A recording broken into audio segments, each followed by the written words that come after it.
dream start. He clicks through to top gear on the run down the first corner.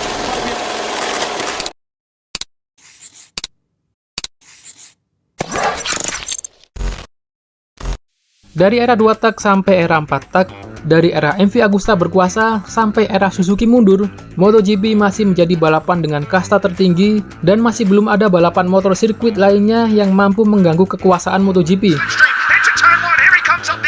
Pertumbuhan minat dari segi audiens ataupun media juga semakin luar biasa. Bahkan kalau mau dibandingkan dengan balapan lain yang sama-sama kendaraan prototipe, MotoGP masih lebih unggul dari Formula One.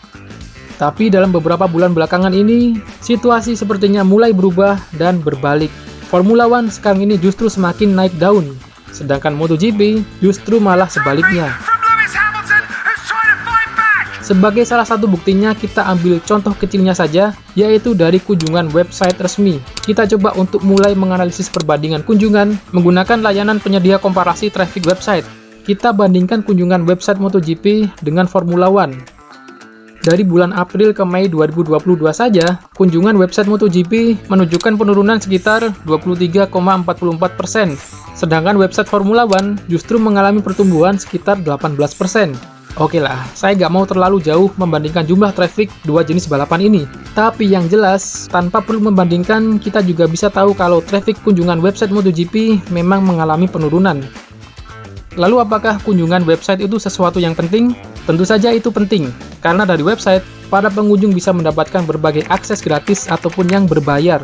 Untuk layanan yang gratis, pengunjung bisa melihat berbagai update berita dan hasil balapan, lihat jadwal balapan sampai beli tiket secara online.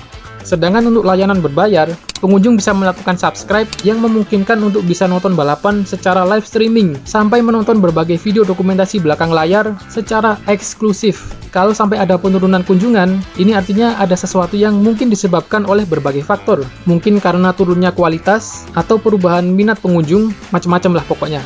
Dikabarkan juga jumlah penonton MotoGP di layanan streaming Sky Sport ternyata juga ikut mengalami penurunan, bahkan sejak awal musim MotoGP 2022 dimulai.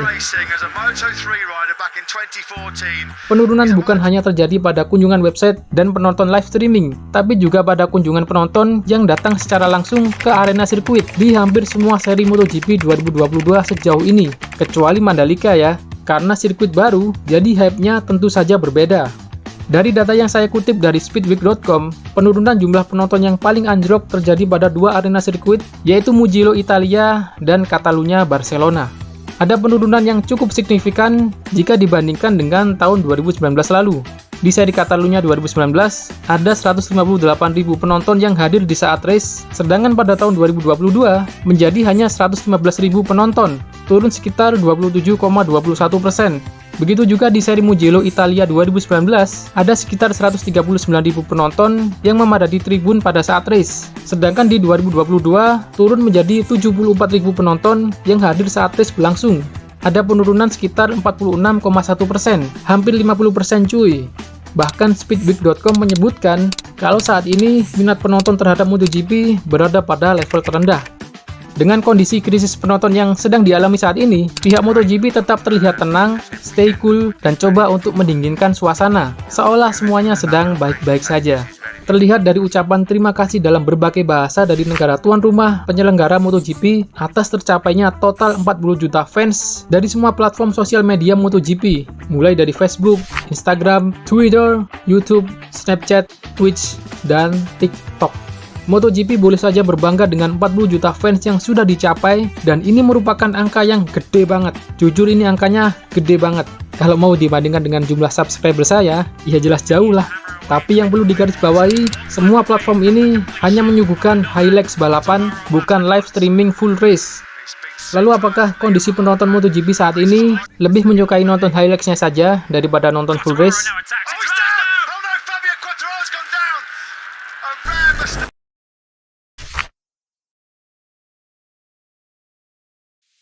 Krisis penonton yang dialami MotoGP saat ini diindikasikan karena MotoGP dinilai mulai membosankan.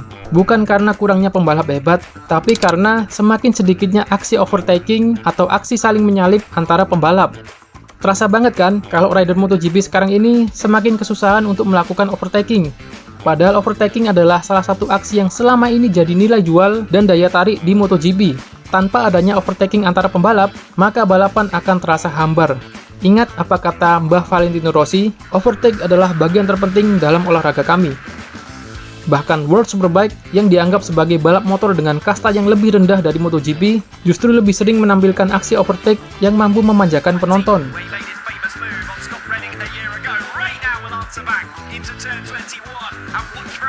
Hal yang membuat para pembalap MotoGP sekarang ini susah overtake adalah karena regulasi MotoGP itu sendiri. Salah satunya adalah penggunaan aero-fairing dan winglet. Pendapat ini pernah disampaikan sama Marc Marquez, yang menurut Marquez penggunaan winglet justru membuat pembalap susah melakukan overtaking. Winglet memang berfungsi memberikan downforce atau tekanan yang memberikan efek anti-wheelie untuk mengimbangi motor MotoGP yang semakin lama semakin gila kecepatannya. Tapi ternyata, penggunaan winglet justru memberikan dampak yang mungkin di luar perkiraan dari FIM dan Dorna Sport sebagai pembuat regulasi. Downforce yang dihasilkan ternyata memberikan efek negatif, yaitu meningkatkan daya tekan ke bawah yang berdampak pada roda depan. Semakin besar tekanan terhadap roda depan, maka tingkat stres pada ban juga semakin tinggi, di mana ini mengakibatkan temperatur ban jadi mudah naik yang bisa mengakibatkan kurangnya daya cengkram roda depan ke aspal. Hal ini ternyata juga diperparah dengan limbah udara panas yang keluar dari mesin. Kebayangkan gimana panasnya mesin bertenaga 300 daya kuda? Udara panas ini mengalir dan terbuang ke arah belakang, yang justru mempercepat naiknya temperatur ban depan motor pembalap yang ada di belakangnya. Saat kondisi ban memanas, grip atau daya cengkram ke aspal akan menurun dan tidak maksimal. Dengan grip yang tidak maksimal, membuat rider jadi susah untuk melakukan manuver dan overtaking. Just half second to reduce a little bit the pressure of the front tire. I had the alarm on the dash, the tire was on fire. Perlu diakui, motor di MotoGP saat ini memang semakin lama semakin kencang. Terbukti dengan selalu ada peningkatan daya kuda pada motor di setiap tahunnya. Dan begitu juga dengan rekor top speed yang sekarang ini angkanya semakin menggila. Tapi buat apa motor semakin lama semakin kencang kalau di sirkuit hanya menyuguhkan pertunjukan touring?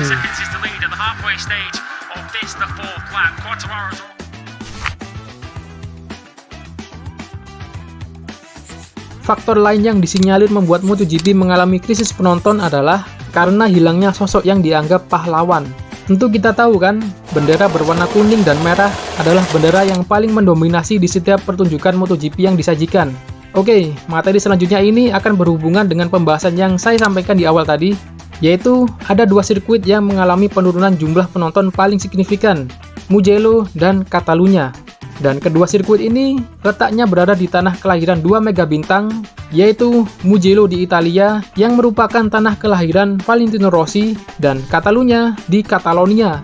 Oke, yang pertama, melihat Valentino Rossi beraksi di Mugello bagi fans Rossi ini lebih dari sekedar hiburan, tapi merupakan pertunjukan yang sakral.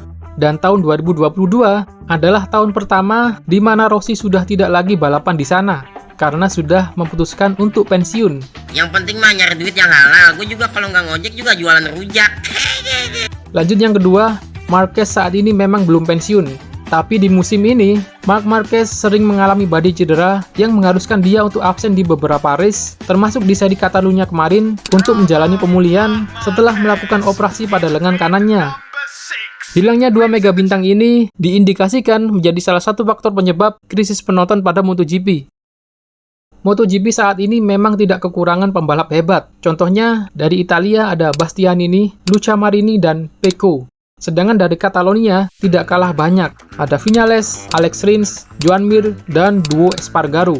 Ada juga dari negara lainnya yang gak kalah berbakat, yaitu juara dunia 2021, Fabio Quartararo, yang mulai memiliki banyak fans. Tapi yang perlu diingat, semua pembalap tersebut basic fansnya masih belum sebesar dan semilitan fans Valentino Rossi dan fans Marc Marquez. Dari dua problem ini saja sudah cukup membuat MotoGP mengalami darurat krisis penonton. Ditambah lagi dengan hengkangnya Suzuki, mungkin akan semakin memperparah keadaan. Saya yakin sekarang ini Dorna Sport lagi puyeng, meskipun tetap terlihat stay cool. Dorna sepertinya sudah memprediksi hal ini, cepat atau lambat akan segera terjadi. Salah satu usaha unik dari Dorna adalah mempromosikan nama MotoGP, yaitu dengan membuat series dokumenter pada awal 2022 yang berjudul MotoGP Unlimited. dengan menggandeng layanan streaming Prime Video yang ditayangkan di beberapa negara Eropa seperti Prancis, Italia, dan Spanyol.